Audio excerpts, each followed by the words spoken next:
महाड शहरातील खड्ड्यात राष्ट्रवादी शरद पवार पक्षाचं अनोखं आंदोलन। रायगड जिल्ह्यातील महाड तालुक्यात अंतर्गत रस्त्यांची प्रचंड दुरावस्था झाली। वाहन चालक व प्रवासी वर्गाचा या खड्ड्यातून प्रवास करताना अतोनात हाल होत आहे। शारीरिक वेदनेबरोबरच खड्ड्यात वाहनं आदळून वाहनात बिघाड होतोय। खड्ड्यांच्या समस्येवर प्रकाश टाकण्यासाठी राष्ट्रवादी शरद पवार पक्षाचे रायगड जिल्हाध्यक्ष रवींद्र चव्हाण यांच्या नेतृत्वात खड्ड्यात पोहण्याची स्पर्धा घेऊन अनोखं आंदोलन करण्यात आलं।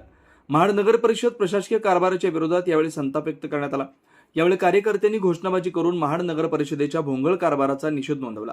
लवकरात लवकर खड्डे न बुजवल्यास उग्र आंदोलन छेडण्याचा इशारा देण्यात आला।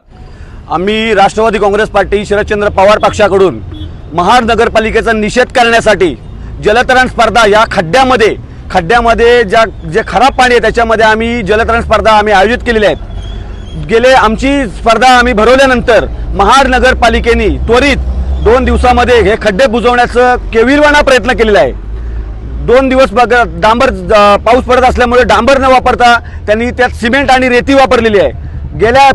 कालच्या पावसामध्ये ते सिमेंटही वाहून गेलेलं आहे आणि असा भोंगळ कारभार ही महाड नगर परिषद ते करत आहे। आम्ही ठेकेदाराला यासाठी आम्ही जबाबदार धरत नाही। ठेकेदार त्याचं काम त्याला ज्या पद्धतीने दिलेलं आहे त्या पद्धतीने ते करत आहेत। हे काम आहे, ही जबाबदारी आहे नगरपालिकेची आणि हा जे त्या कामाचे पैसे दिलेले जातात ठेकेदाराला, आमचं मागणी अशी आहे की ते पैसे सीओ कडून आणि इंजिनियर कडून वसूल करण्यात यावे, ही आमची मागणी आहे। आणि जर आमचा हे मागणी आहे, जर तुम्हाला प्रशासनाचा कारभार करायला जमत नसेल तुम्ही राजीनामा द्या, पण आमच्या महाड शहराला असं बकाल करू नका। महाड शहराची अवस्था अत्यंत भयानक केलेली आहे।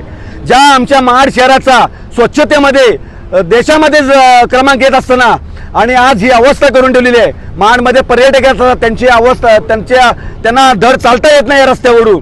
तर आमचा राष्ट्रवादी काँग्रेस पार्टीकडून आम्ही याचा जाहीर निषेध करतो आणि जर नीट तुम्ही गांभीर्याने दखल नाही घेतली तर यापेक्षा उग्र आंदोलन आम्ही करू आणि याला सर्वस्वी जबाबदार महाड प्रशासन असेल।